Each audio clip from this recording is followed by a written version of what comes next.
भोला बाबा के मंदिर बड़ी दूर, गमक लागे गेंदा के फूल। भोला बाबा के मंदिर बड़ी दूर, गमक लागे गेंदा के फूल।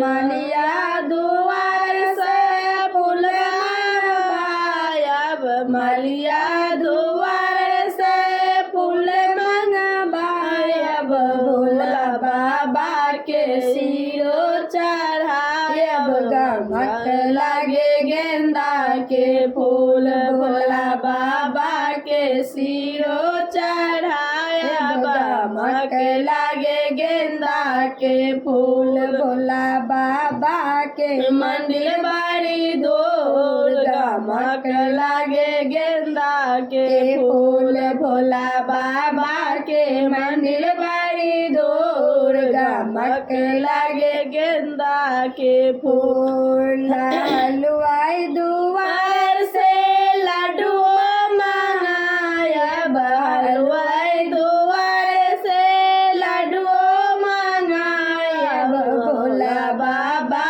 के भोगो लगायब, गमक लागे गेंदा के फूल। भोला बाबा के भोगो लगायब, गमक लागे गेंदा के फूल। भोला बाबा के मंदिर बड़े दूर, गमक लागे गेंदा के फूल। भोला बाबा के मंदिर बड़ी दूर, गमक लागे गेंदा के फूल।